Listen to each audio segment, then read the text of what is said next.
জীবনের মূল কষ্ট মায়ের প্রসব বেদনায় সাত আসমান সাত জামিন তখন মায়েরই মাথায় আমার সুন্দর মুখ দেখে মায়ের ব্যথা যে যাই ভুলিয়া ও আমার প্রাণের মা মা গো মা কোথায় গেলে মোরে ছাড়িয়া জনম দুঃখী ইয়াতিম আমি চাই না কেহ ফিরিয়া আমি যখন ছিলাম আমার মায়েরই উদারে চলাফেরা করলেন যে মায় কত কষ্ট করে এমন মাকে কেমনে আমি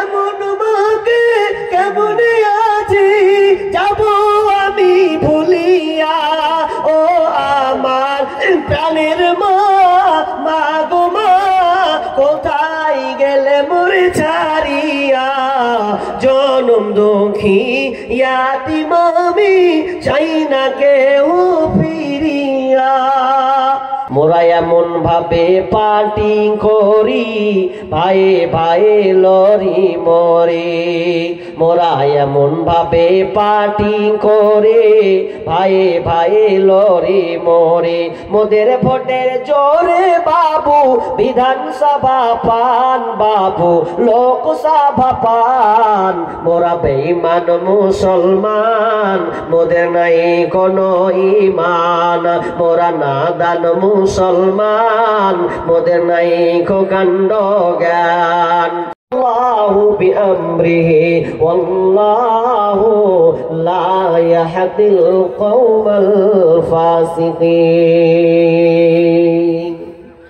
ভালো করে শুনেন সূরা তাওবা 24 নম্বর আয়াত আল্লাহ সুবহানাহু ওয়া তাআলা বলছেন হে নবীর মধ্যে বলছেন কি আল্লাহ তাআলা বলছেন উল ইন কানা আবাউকুম আল্লাহ বলছেন তোমাদের বাপের উপরে যার মহব্বত চলে যাবে আগে গুটিয়ে নি কথাটা আল্লাহ অত্র আয়াতে বলতে চাচ্ছেন তোমরা যখন 8টা জিনিসের উপরে মহব্বতকে বাড়িয়ে দেবে এই 8টা জিনিসে যখন তোমাদের ভালোবাসা বেড়ে যাবে আর 3টার উপরে যখন তোমাদের মহব্বত কমে যাবে ভালোবাসা যদি কমে যায় ফাতারাব্বাসু অপেক্ষা করো ফাতারাব্বাসু হাত্তা ইয়াতি আল্লাহু বিআমরি আল্লাহর নির্দেশ না আসা পর্যন্ত আল্লাহর হুকুম না আসা পর্যন্ত তোমরা অপেক্ষা করো ফাতারাব্বাসু হাত্তা ইয়াতি আল্লাহু বিআমরি ওয়াল্লাহু লা ইয়াহদিল কওমাল ফাসিকিন আর আল্লাহ তাআলা ফাসিক কওমকে কোনদিন হিদায়াত দান করেন না। কোন 8টা জিনিসে আমরা মহব্বত দিয়ে দিয়েছি আল্লাহ বলছেন যখন আমার বান্দারা 8টা জিনিসে মহব্বত বাড়াবে 3টার উপরে মহব্বত কমিয়ে দেবে তখন তাদের উপরে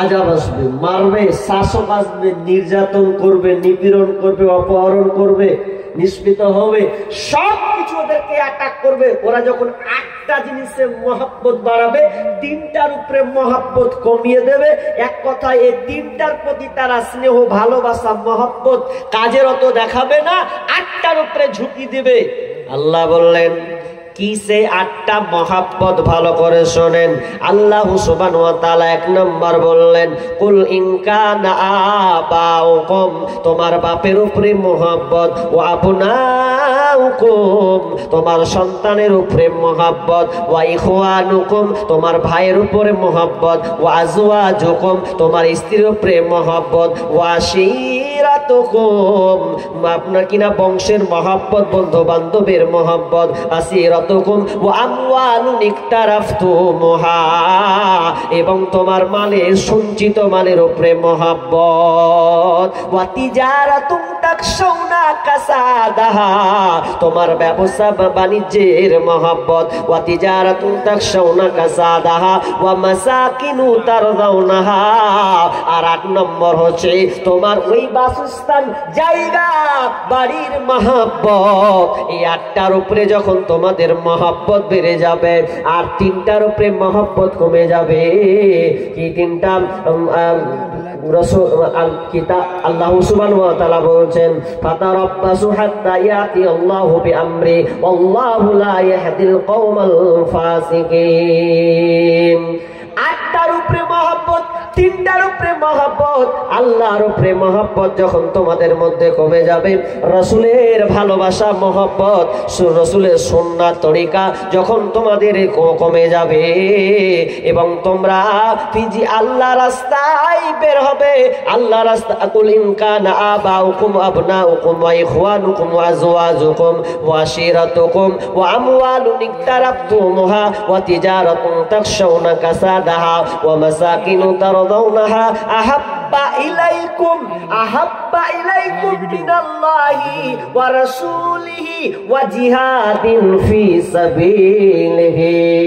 3টার মহব্বত কমে যাবে, আহাব্বা ইলাইকুম মিনাল্লাহ ওয়া রাসূলিহি ওয়া জিহাদিন ফি সাবিলিহি, আল্লাহর উপরে মহব্বত, রাসূলের মহব্বত, ওয়া জিহাদিন ফি সাবিলিহি, এবং আল্লাহ রাস্তায় বের হতে হবে।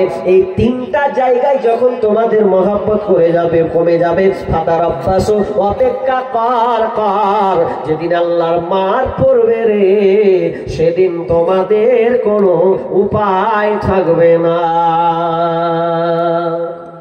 এবার আপনাকে একটা কথা বলি, বলেন তো আমাদের 8টার উপরে মহব্বত বেশি না 3টার উপরে মহব্বত বেশি? জি, কথা ভেবে বলবেন। এই আয়াতের উপরে ব্যাখ্যা অনেক লম্বা যাবে, আদায় করতে হবে বলে আমি শর্ট করব, তবে উদাহরণটা দিয়ে পালাবো অন্য আয়াতের জন্য। 8টার উপরে মহব্বত আমাদের বেশি না 3টার উপরে মহব্বত বেশি? কথা বলেন, 8টার উপরে না 3টার উপরে? ভাবছে যে এমন জায়গায় কোপ মারছেন মৌলভী সাহেব, মুখ খুলতে পারি না। মুখ খুলবেন কি করে? ওই জন্য তো আপনাদের উপরে এত আযাব চলছে। 3টার উপরে মহব্বত আমরা কমিয়ে দিয়েছি, আল্লাহর উপরে আমাদের মহব্বত কমে গেছে, নবীর আদর্শ মানতে আমাদের ভালো লাগে না, আল্লাহ রাস্তায় বের হতে হবে, এটার জন্য আপনি বের হতে পারছেন না, তাহলে 3টার উপরে আপনার মহব্বত কমে গেছে বলে তোমরা এ বলেছ। আর বিশ্বনবী বলছেন আমার উম্মত তখনই তারা মার খাবে, আমার উম্মত তখনই তারা লাঞ্ছিত হবে যখন তারা 2টা জিনিসকে ধরবে, খুব খারাপ জিনিস সেই 2টা, হুব্বুদ দুনিয়া কারাহিয়াতুল মত, হুব্বুদ দুনিয়া কারাহিয়াতুল মত। যখন আমার উম্মত দুনিয়াকে আঁকড়ে ধরবে, দুনিয়ার পিছনে ছুটবেন, টাকা নিয়ে ব্যস্ত থাকবেন, সম্পদ নিয়ে ব্যস্ত থাকবে, আল্লাহ বলে যারা ভুলে যাবে কারাহিয়াতুল মত, এবং তারা মতকে ঘৃণা করবে, মরতে হবে এটা নিয়ে তার কোনো টেনশন থাকবে না, এটা নিয়ে তার চিন্তা থাকবে না, এটাকে দূরে সরিয়ে দেবে। বিষ্ণু বলছেন যখন আমার উম্মত এই 2টা জিনিসকে আঁকড়ে ধরবে রে, দুনিয়ার মহব্বতে পড়ে যাবে, দুনিয়াকে আঁকড়ে ধরবে আর মতকে ঘৃণা করবে, তখন আমার উম্মতের উপরে এত লাঞ্ছিত নিষ্পৃত হবে আমার উম্মত। কারণ কোনটা? তার 2টা কারণ, একটা হচ্ছে দুনিয়ার উপরে মহব্বত বেড়ে যাওয়া, আর আখেরা আপনার কিনা মতকে ঘৃণা করা।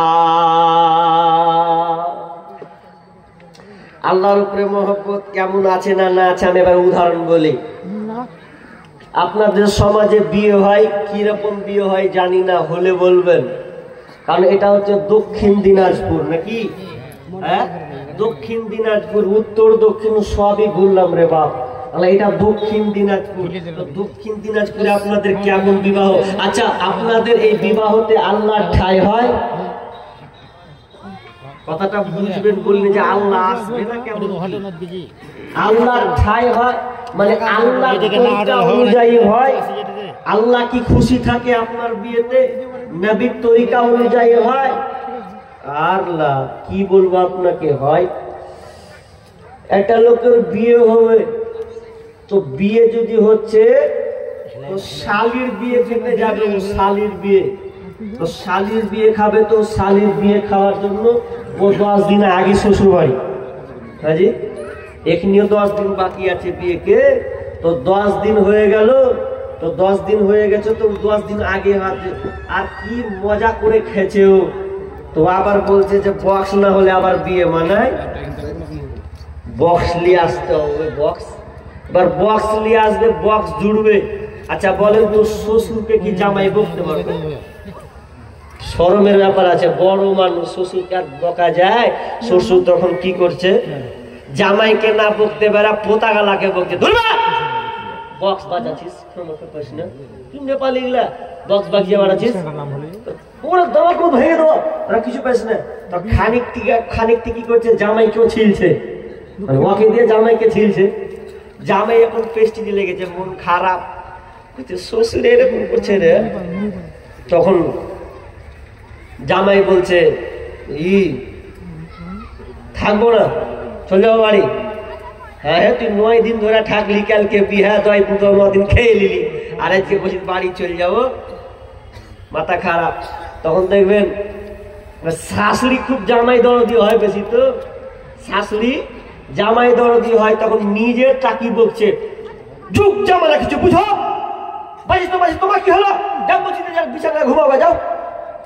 খানিকটি ওয়াকি পাল্টা দিয়ে দিলে বয়স্ক মানুষ কি করবে, বালিশ নিয়ে মসজিদে বসে থাকবি না তো রেখে নামি। উদাহরণটা ভালো করলেন। বর্তমানের জামানায় যে বিয়েগুলো হয়, বিয়েগুলো কোন পর্যায়ে চলে গেছে ভালো করে কান লাগান। 8টা মহব্বত আপনি ঢেলে দিয়েছেন, 3টার মহব্বত আপনি কমিয়ে দিয়েছেন।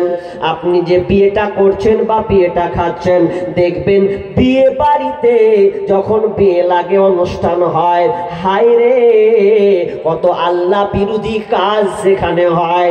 ইসলাম তরিকা অনুযায়ী বিবাহ হয় না, তার মানে আল্লাহর আইনকে লঙ্ঘন করা হয়, তার মানে ওখানে আল্লাহর আইনের আশ্রয় হয় না, তার মানে আল্লাহর ভালোবাসা ওখানে থাকে না।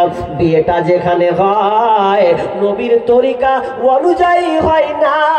নবীর তরিকা কেমন, অথচ দেখবেন যেখানে বিয়েটা হয় আপনার ছেলের স্থান হয়, আপনার বাপের স্থান হয়, আপনার বন্ধুর স্থান হয়, আপনার মালেরও ওখানে স্থান হয়, সঞ্চিত সম্পদ দিয়ে আপনার বিবাহটা হয়। 8টা মহব্বত বিয়েতে লেগে থাকে, কিন্তু 3টার মহব্বত কিন্তু দেখা যায় না, আল্লাহর আশ্রয় হয় না, নবীর তরিকা অনুযায়ী বিবাহ গুলো আজকের জামানাতে হয় না।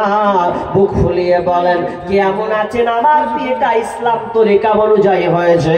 না না না, আপনার বিবাহটা ইসলাম তরিকা অনুযায়ী হয়নি, বরং ইমাম যখন আপনার বিবাহটা পড়ায়, বিবাহ পড়াতে গিয়ে যে আরবিতে খুতবাটা পড়ে দেয়, আপনাকে কবুল করতে বলে, তখন আপনি কাবিল তু বলে দেন কবুল করলাম, এইটুকু শুধুমাত্র জায়েজ দেখা যায়।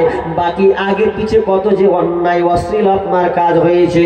ইমাম যখন ঢোকে, ইমাম দেখে আরে এখানে তো ছেলে মেয়ে একসাথে বেহায়াপনা করে খেতে বলে বসেছে, পর্দার কোনো গুরুত্ব নাই, তার মানে এখানে আল্লাহর জায়গা হলো না, নবীর শরীয়ত আপনার কিনা হুকুমের জায়গা হলো না, ভালো আলেমের পর্যন্ত জায়গা হলো না, 3 শ্রেণীর লোকের জায়গা, 3 শ্রেণীর জায়গা হলো না, 3 রকম ভালোবাসার ক্যাটালগের জায়গা হলো না, 8টা প্রাধান্য হয়েছে। আমার আল্লাহ বলছেন অপেক্ষা কর, তোমরা খুব মজা নিয়েছিস 8টার উপরে, তোদের উপরে যখন বিপদগুলো চাপিয়ে দেওয়া হবে, যখন তোমাদের উপরে শাসক নির্যাতন করবে, সেদিন তোমাদের কোনো কাজ হবে না।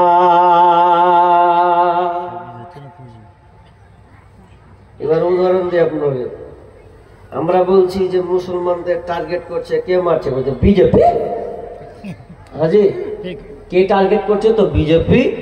কে টার্গেট করছে? তো আরএসএস বজরঙ্গ দল।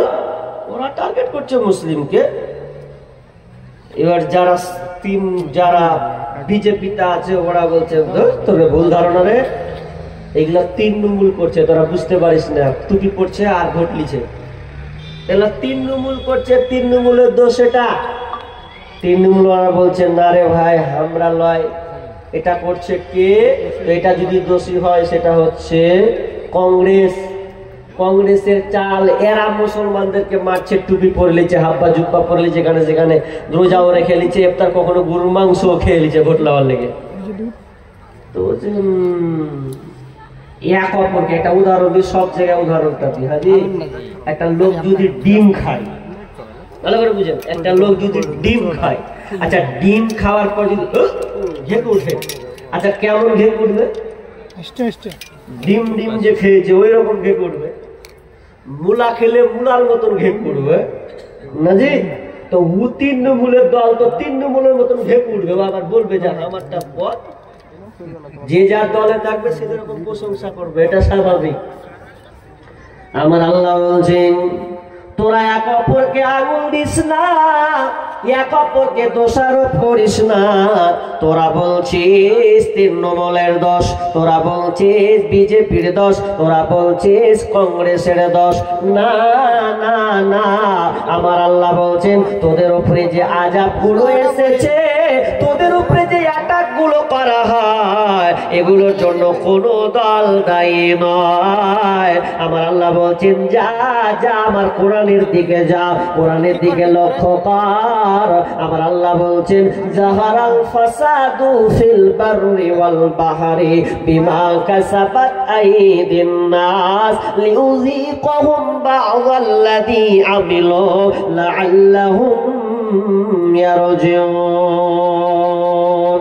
আমার আল্লাহ বলছেন তোমাদের বিপর্যয়গুলো জলে এবং স্থলে, তোমরা যে বিপর্যয়গুলো দেখতে পাও, হানাহানি মারামারি কাটাকাটি হয়, যতগুলো তোমরা দাঙ্গা ফাসাদ দেখতে পাচ্ছ, এত কিছু দেখতে তোমরা পাও, এটা তোমাদের কিসের কামায়? জাহারাল ফাসাদু ফিল বাররি ওয়াল বাহরি বিমা কাসাবাত আইদিন নাস, এগুলো তোমাদের হাতের কামাইয়ের কারণে, তোমরা তোমাদের হাতের ইনকাম, এটা তোমাদের হাতের বদলাতে এই আযাবগুলো তোমাদের উপরে চেপেছে।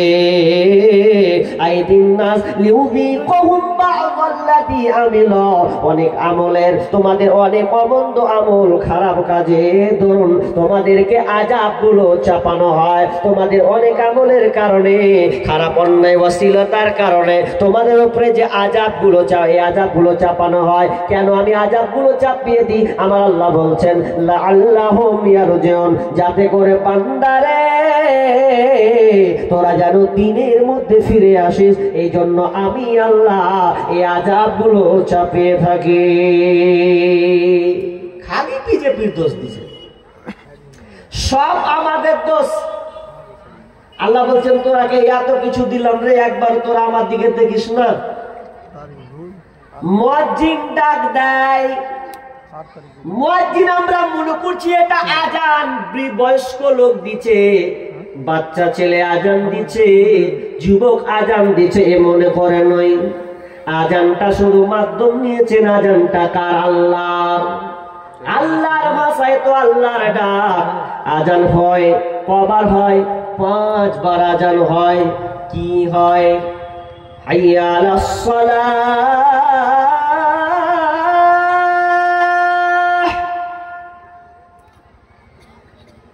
হাইয়া আলাস সালাহ।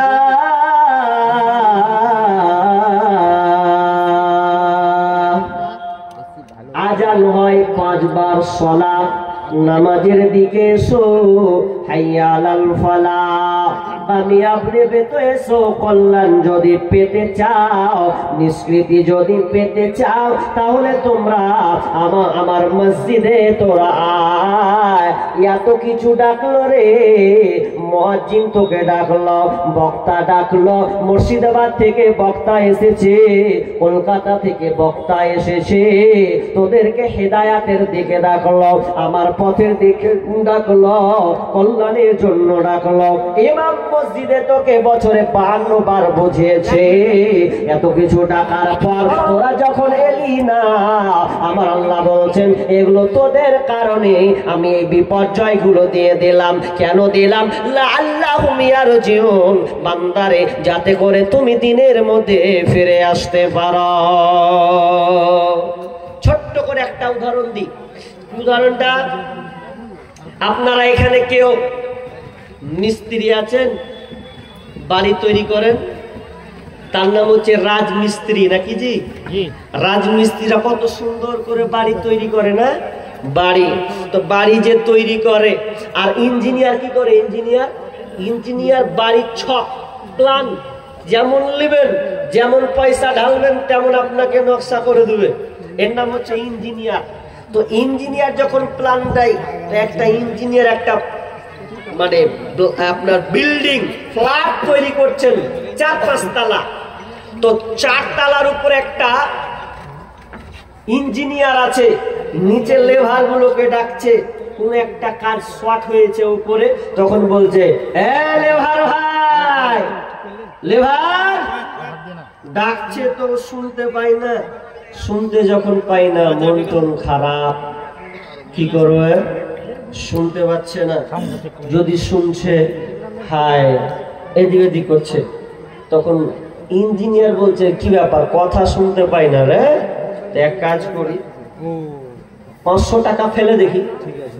মানে ওপর থেকে 500 টাকার নোট ফেলবে নিচে, তো 500 টাকা ওপর থেকে নিচে, উদাহরণটা ভালো করে শুনেন, নোটটা যখন নিচের দিকে ফেলছে তো বেচারি টাকা কুড়াচ্ছে কেমন করে, খালি এদিকে দেখছে এদিকে দেখছে।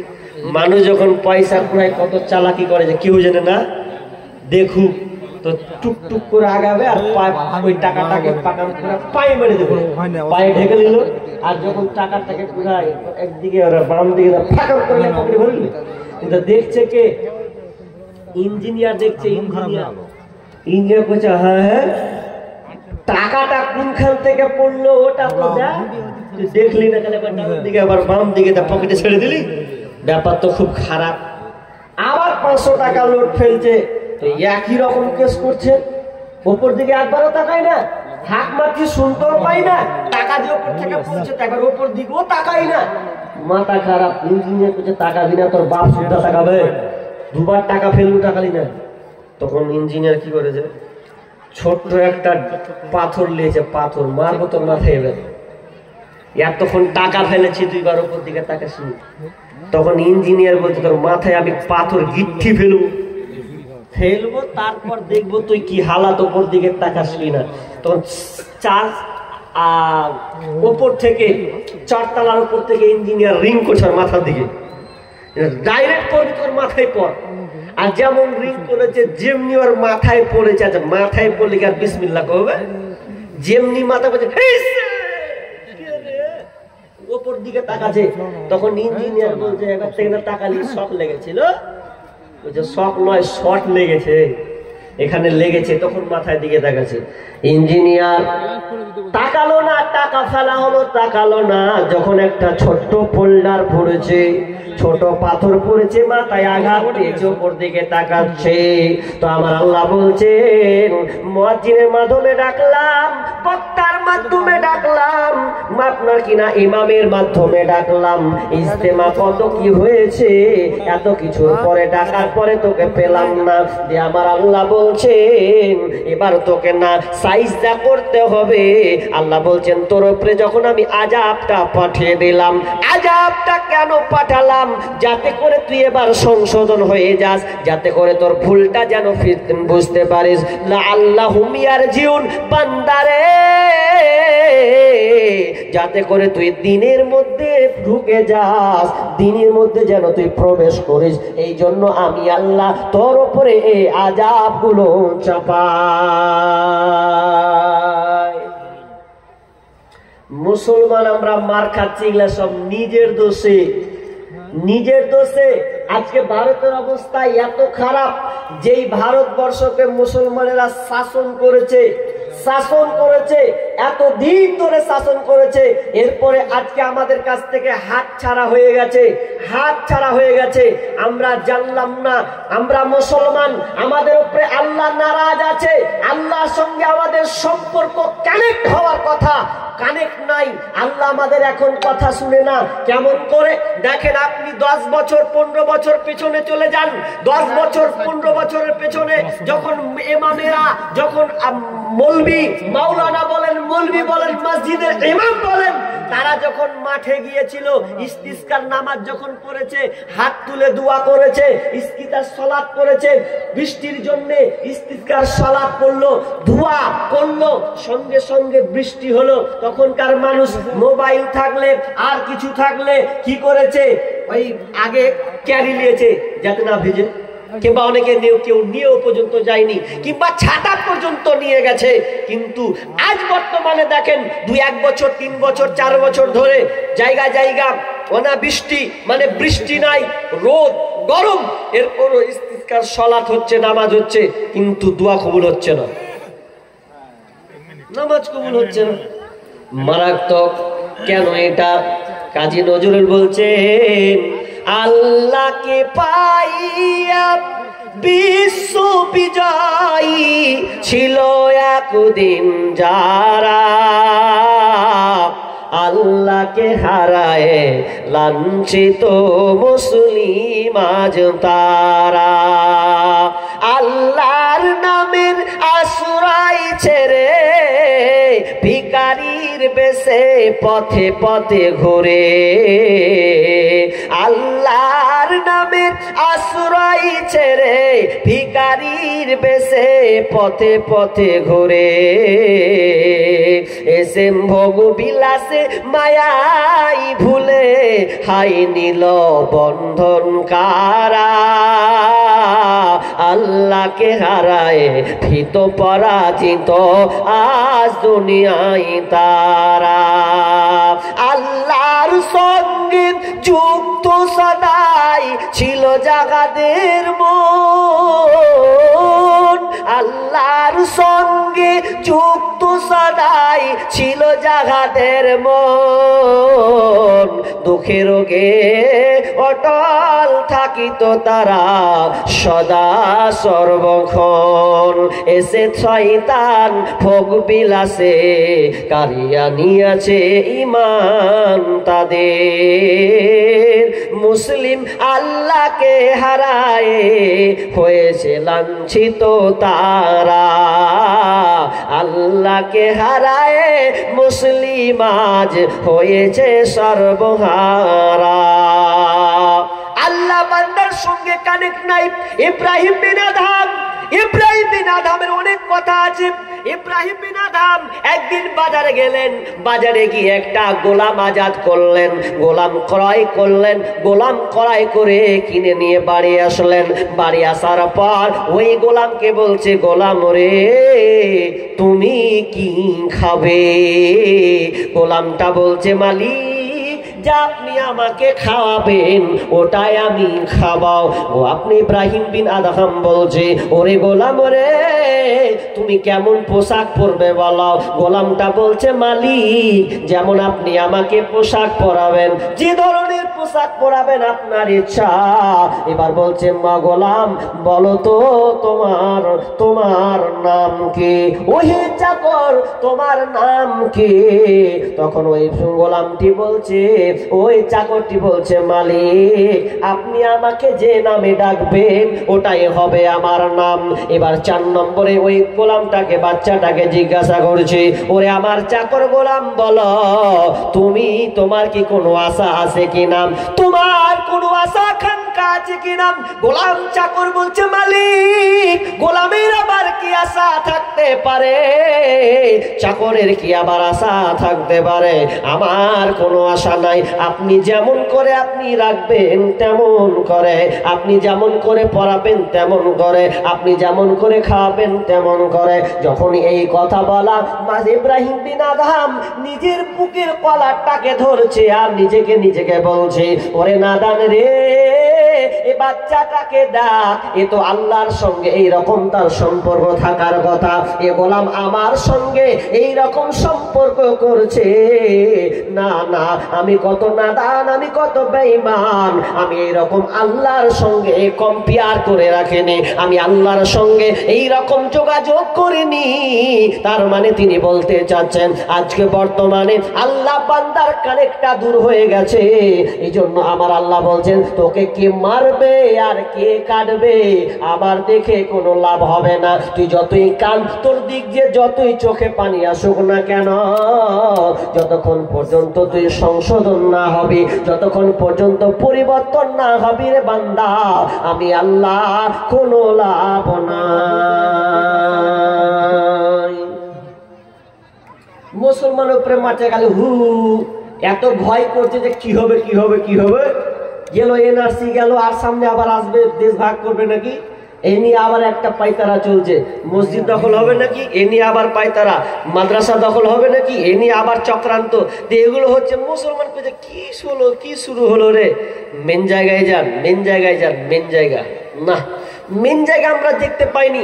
আমরা যে মুসলমানের বাচ্চা, আমরা বীর যোদ্ধা, কাফেরদেরকে বাতিলদেরকে সঙ্গে সঙ্গে যখন বাতিল দেখবে তো ভয়ে থরথর করে কাঁপার কথা, কিন্তু আমাদেরকে কাঁপছে না। আমরা কোন মুসলমান? যেই মুসলমানের কারণে সূর্য পর্যন্ত স্থির হয়েছে। বুখারীর হাদিস বন্ধুরে, আমরা কেমন মুসলমান? আজকে আমরা উল্টা মুসলমান, আমরা বাই চান্স মুসলমান, বাই চয়েস মুসলমান নয়। যদি আমরা বাই চয়েস মুসলমান হতাম, যদি আমরা সম্পূর্ণ ইসলামকে মেনে নিতাম, তাহলে কোনো বাতিল পন্থী আমাদের উপরে আঙুল পর্যন্ত তুলতে পারত না। নমরুদ, হামান, ফিরাউন এরা পর্যন্ত আমাদেরকে পারেনি, চলে গেছে কবরে, কবরে চলে গেছে, ধ্বংস হয়ে গেছে। আজকে জালেম শাসক এসেছে ভারত সরকার, আজকে জালেম মুসলমানদের উপরে নির্যাতন চালাচ্ছে, নিপীড়ন চালাচ্ছে। আমরা হাই হুতাশ হয়ে যাচ্ছি। না না, আমাদেরকে সেই ইতিহাসকে মনে রাখতে হবে। সে একজন নবী যুগের নবী মুসা, বনি ইসরাইলের যুগে নবী মুসা যখন মারা গেলেন, দুনিয়া ছেড়ে যখন তিনি চলে গেলেন, এরপরে 40 বছর ধরে আল্লাহ তাআলা আযাব দিয়েছিলেন। আর 40 বছর ধরে আযাব এমন ভাবে হয়েছে আর কোনো বাঁচার কায়দা নাই। আল্লাহ বললেন তোমরা সত্যতে ঢুকো, তোমরা সৎ ন্যায়ের দিকে ফিরো, সংগ্রাম করো, আন্দোলন করো, মসজিদুল আকসাকে বিজয় করো রে। 2 জন দাঁড়িয়েছিলেন, তার মধ্যে একজনের নাম হচ্ছে ইউসা বিন নুন। ইউসা বিন নুনটাকে আমরা সকলে ঘটনাটা জানি। খিজির আলাইহিস সালামকে তালাশ করার জন্য নবী মুসার সঙ্গে যে লোকটা গিয়েছিল, ওটা কোন সেই সময় কিন্তু ওই লোক, সেই লোকটার নাম কি, সেই ছেলেটার নাম কি? তার নাম হচ্ছে ইউসা বিন নুন। তখন তিনি নবী হননি। সেই ইউসা বিন নুন আপনার মসজিদুল আকসাকে, ফিলিস্তিনের মসজিদুল আকসাকে দখল করার জন্য তিনি জিহাদ সংগ্রাম করছেন, যুদ্ধ করছেন।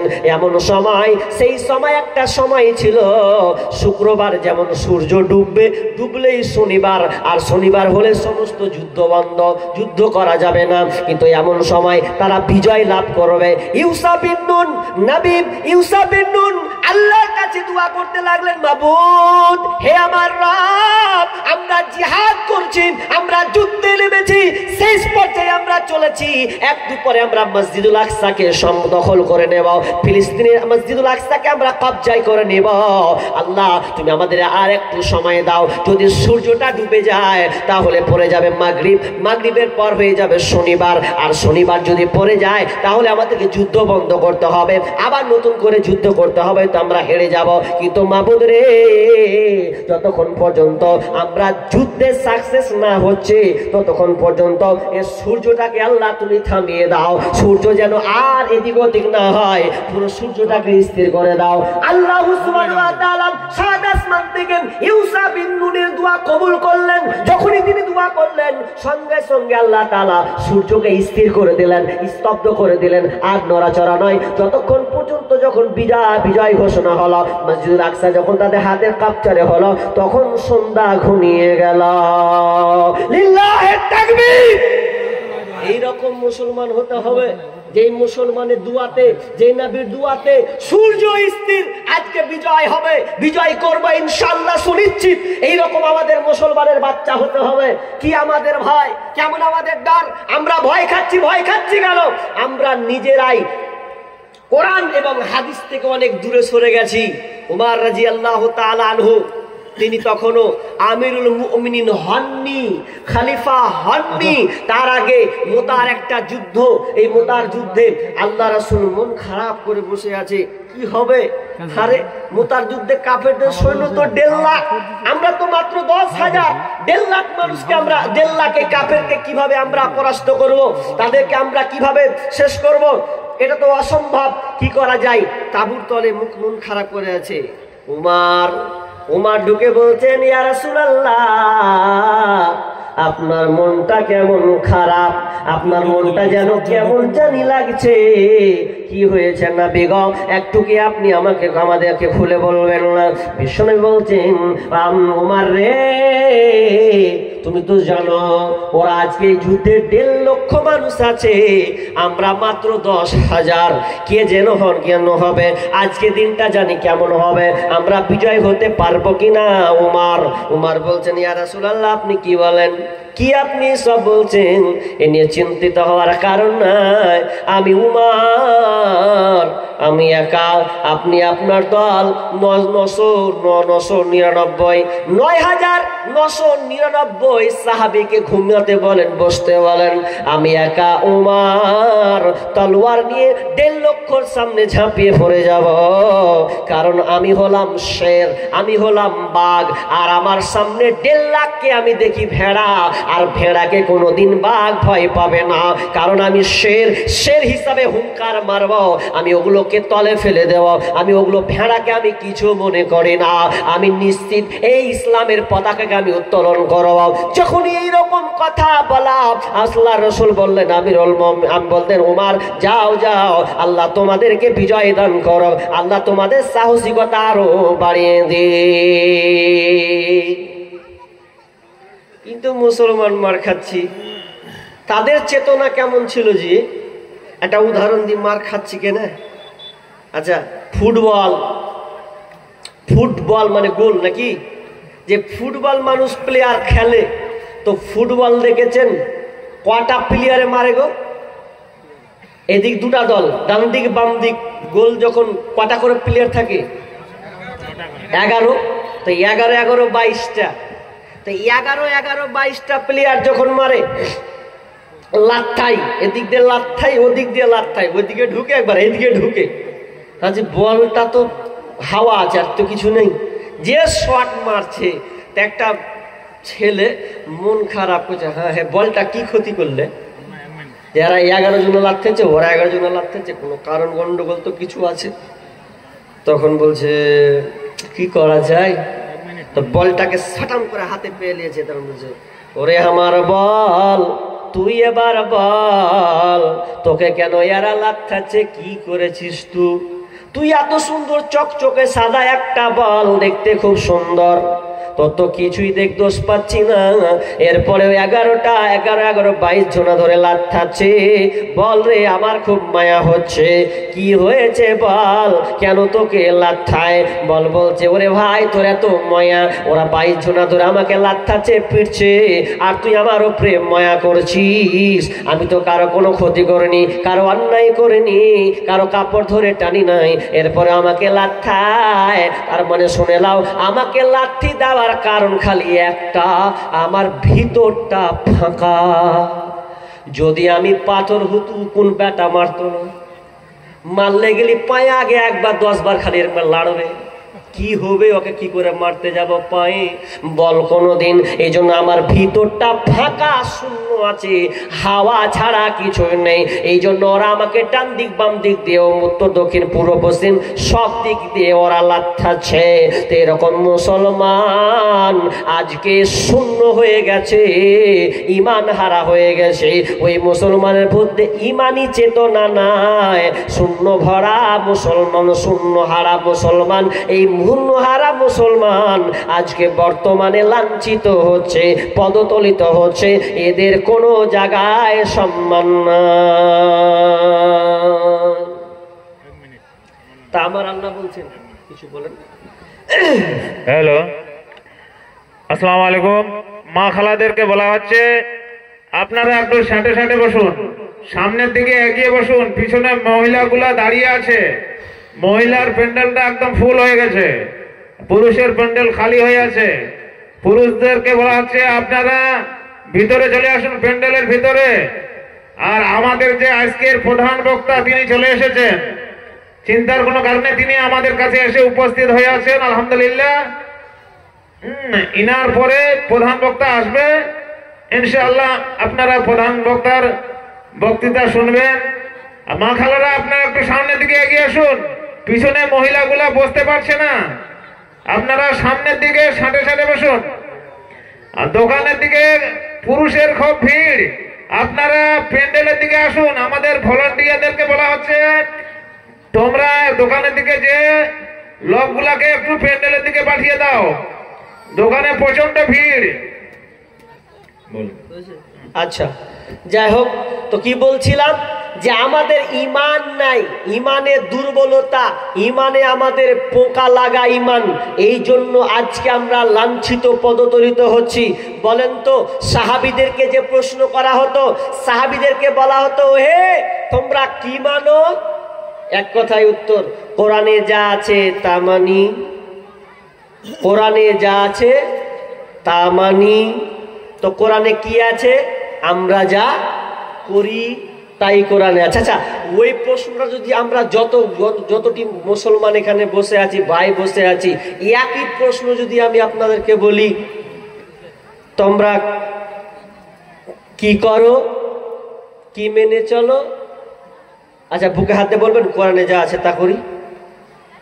কি বলেন? হবে? হবে না। আচ্ছা, যদি বলেন যে কোরআনে আছে তা করি, তো তোমরা কি করো? কোরআনে যা আছে তা করি। এটা বুক ফুলিয়ে বলতে পারবেন? জি না। বলবেন কি করে? আমরা মুসলমান ভাই ভাই দ্বন্দ্ব, মারামারি, এমন মারামারি করছি। একটা উদাহরণ করছিলাম একটা বইয়ে, উদাহরণটা চমক উদাহরণ দিয়েছে। উদাহরণটা কি জানেন? যে কুড়হল বুঝেন? কুড়হল কি করে? কাঠুরি কি করে? কাঠ তৈরি করে, বা কাঠকে গাছ কেটে দেয়, বা আপনার লকড়ি তৈরি করে। এই তো কুড়হলের কয়টা দিক আছে বলেন তো? এই যন্ত্র কয়টা? এর দুইটা দিক আছে। কটা বললাম ভাই? দুইটা। কুড়হলের দুইটা দিক আছে। এক, কুড়হল যেটা আপনি মারবেন, তো মারতে গেলে কার সাহায্য লাগবে? তক্তার কোনো লাঠি লাগবে না গো, ডাল তো লাগবে, বাঁশ বলেন, আর আপনি ওই গাছের ডাল বলেন, ওটা দিতে হবে না? দিতে হবে না? ওটা দিয়ে ভরবেন। আর আরেকটা যন্ত্র হচ্ছে যেটা দিয়ে কাটা হয়, কিন্তু সাহায্য কে করছে? হাজি ওয়াল জাত ভাই ওই পে সাহায্য করছে লকড়ি করার লেগে। ভালো করে বুঝেন, কুড়হলটা কত সুন্দর উদাহরণ। যে ওই সাহায্য করছে যখন মারছে, তো সাহায্যটা কার মাধ্যমে নিচ্ছে? ওই কাঠের মাধ্যমে নিচ্ছে। কাঠ কি মারছে? তো আমাদের মুসলমানের হালাতটা ওই রকম। আমরা নিজে মুসলমান, ভাই ভাইকে চিনলাম না। খালি ইলেকশন হতে দেন, ভোটের বেলা একটা ভাই যদি তৃণমূলে যায় আর একটা যদি কংগ্রেসে যায়, ও খালি বলবে ও ফ্যামিলিটিকে আমাকে দিবি, ও বলবে আমাকে দিবি। আচ্ছা, দু ভাই যদি দুধকে চলে যায়, একটা পত্রিকাতে পড়ছিলাম যে দুটা বেটা, একটা মায়ের দুটা বেটা, দুই দল। দুই দলের মাকে বলছে, মা গে তুই হাঁকে ভোট দিবি? ও বলছে না গে মা তুই হাঁকে ভোট দিবি।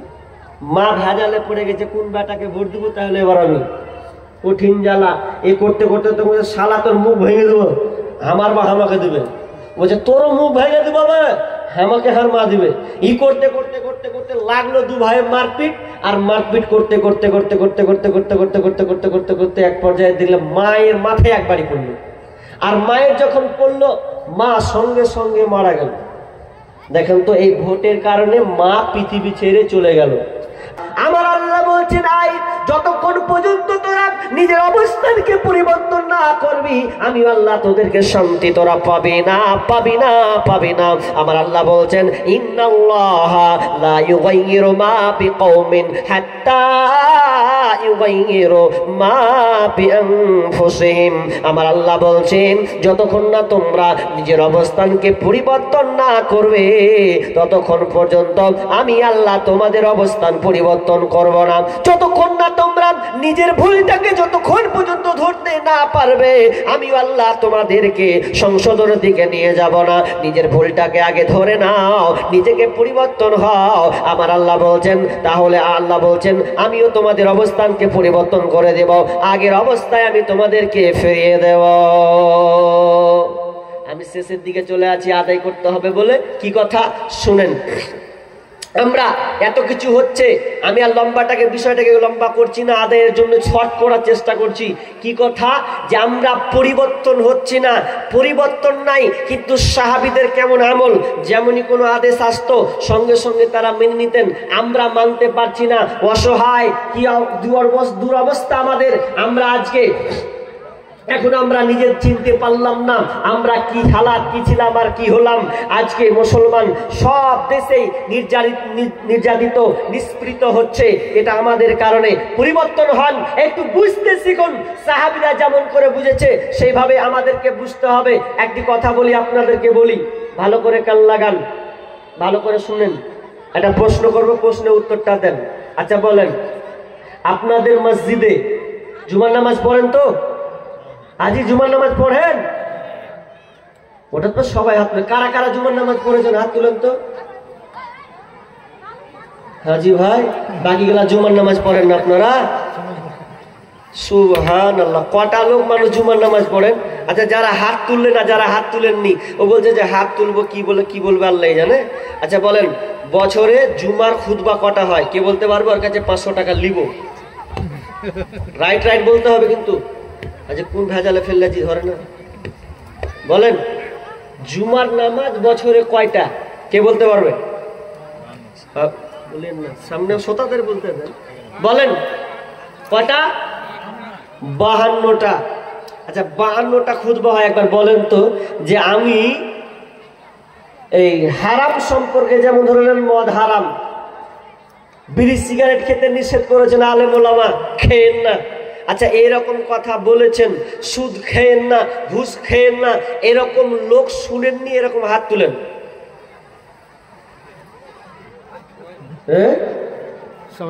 তার মানে আপনারা সবাই অবগত, সবাই। তাহলে আমাকে আর বক্তব্য দেওয়ার দরকার আছে? জি, ওমা আলাইনা ইল্লাল বালাগ, নামে যাই।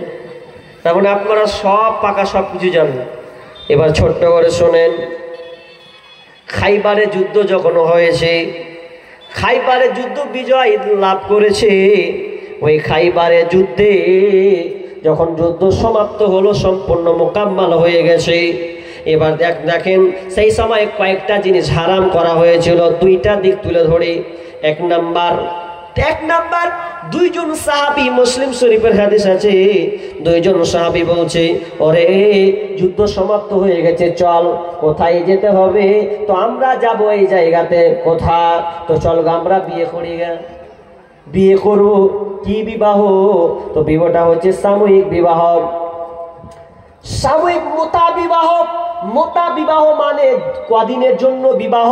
নির্ধারিত একটা দিন, 10 দিন হতে পারে, 15 দিন, 20 দিন হতে পারে, এইরকম একটা বিবাহ। দুজন বলছে, চলো গা আমরা বিয়ে করবো গা। কি করবে? কিসের বিনিময়ে বিয়ে করতে হবে? তো বলছে, বিয়ে করব, আমরা কম্বল পেয়েছি, কম্বলের বিনিময়ে বিয়ে করো। একজনের বয়স 40, একজনের বয়স ধরলেন 24, মানে কম বেশি বয়স আছে। যার 40 বয়স, উল্লো একদম সুন্দর চকচকে কম্বল পেয়েছে, আর যার বয়স অল্প, বা ছিঁড়া কম্বল, মানে কোন রকম গায়ে দেওয়া চলবে। তো দুজনে বলছে, হে চলো গা বিয়া করি গা। তখন যুবক ছেলেটা বলছে, হ্যাঁ রে ভাই, সামনে যে যার ঠান্ডা আসছে, তো বিয়া করি গা কইছেন, ভালো কথা। তো কম্বলটা গায়ে দেওয়ার লেগে না দিয়েছে, তো গায়ে দিবি কি রে ভাই? তো বলছে, ধরবে গায়ে দিব কি, আগে যেটা ঠান্ডা, যেটা আগে ঠান্ডা উঠছে ওটাকে আগে গরম করি গা, তারপর দেখছি গা। মানে ও বিয়ে করবে এখন। বিয়ে করার জ্বালা উঠে লেগেলে কি আর ওটা মানে আগা পিছা দেখবে? যা হয় পরে হবে। ইয়ং ছেলেটা করছে যা হয় দেখে লেখা আমি ইয়ং ছেলে হামও করবো গা, কিন্তু আমি সহ্য করলে তুই সহ্য করতে পারবে? তারপর দুই না মিলে চলে গেছে। গ্রাম একটা গ্রাম ঢুকলো, ঠক ঠক করে আওয়াজ দিচ্ছে, ওহে বাড়িওয়ালা কে আছো কে আছো? দরজা খুলে দেখছে একটা মেয়ে সুন্দরী মহিলা দরজা খুলেছে। দরজা খুলে দেওয়ার পর এত সুন্দর মহিলা, দেখতে সুন্দরী, সেই মহিলা বলছে কি ব্যাপার, কি জন্য তোমরা এসেছো? বলছে আমরা দুইজন বিয়ে করার জন্য এসেছি। বিয়ে তোমরা করবে? বলছে হ্যাঁ বিয়ে তোমরা করবে। তো বিয়ে করবে যে তোমরা, তো তোমরা কি দিবে? বলছে দেখো চাদর নিয়ে এসছি, চাদরের বিনিময়ে বিয়ে করা হবে। বিয়েটা কি? এটা হচ্ছে মোতা বিবাহ, সাময়িক বিবাহ, কিছুদিনের জন্য বিবাহ হবে।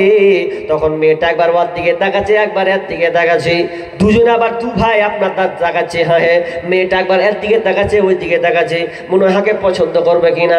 যারা একটু বয়স বেশি বলছে হ্যাঁ ভাই মনে হয় তো গেলিয়ে নেবে রে ভাই, আমার মনে হয় হবে না, এরকম বলা বলি করছে। এমন সময় মেয়েটা দেখছে যেই ছেলেটার বয়স 40 থেকে 42 আছে, ওর হাতে চকচকে নিউ একদম সুন্দর একটি কম্বল, আর যার বয়স 24-25 ওর দেখছি ছিঁড়া আপনার কম্বল নিয়ে আছে। মেয়েটা বলছে কাকে গড়ি কাকে গড়ি, কাকে প্রয়োজন?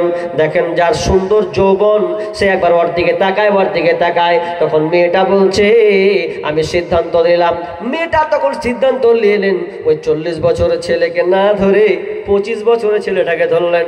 কম্বল ছিঁড়া হলো তো কি হলো, তার যৌবন হচ্ছে যৌবনে ভরা ফরফর, আর আমি একটা সুন্দর যুবতী মেয়ে, তা মহিলা, তাহলে আমার একে দরকার। তখন এই ছেলেটাকে ইয়ং বয়সের ছেলেটাকে পছন্দ করে নিল, কম্বল দিয়ে দিল, বিয়ে হয়ে গেল।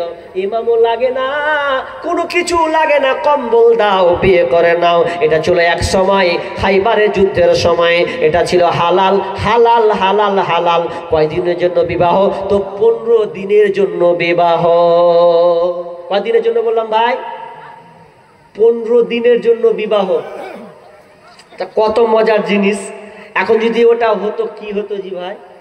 15 দিন 20 দিন ভালো মজা। 15-20 দিন এর থেকে ভালো জিনিস আছে? ভালো জিনিস নেই মানে কি? পেলে কি যে করতেন, কেন বলছি প্রেমের যা 6 লাভ চলছে, হ্যাঁ জি, প্রেমের 6 লাভ এমনিতে ছুঁয়া মারছে।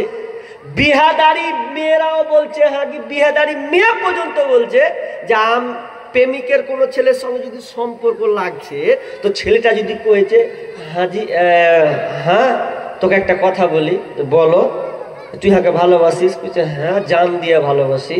তখন যদি জিজ্ঞেস করছে হ্যাঁ তো ভালো করে সত্য কথা বল, তুই বিয়ে করিস নি তো? তখন মেয়েটা বলছে হ্যাঁ জি তোমাকে দেখা লাগছে, আমি বিয়ে করবো, মাথা খারাপ, তোমাকে দেখা লাগছে। অথচ পাক্কা মিথ্যা কথা। ও 3 ছেলের মা, 3 ছেলের মা, তাও প্রেমিককে বলছে যে আমার কোনো ছেলে আমি বিয়ে টিয়ে করিনি। আর যেদিন পালিয়ে গেছে কিছুদিন পর খবর নিউজ যখন ঢুকছে তখন দেখছে ইয়ে হচ্ছে 3 ছেলের মা। এত মাথা খারাপ, মাথায় ধরে না।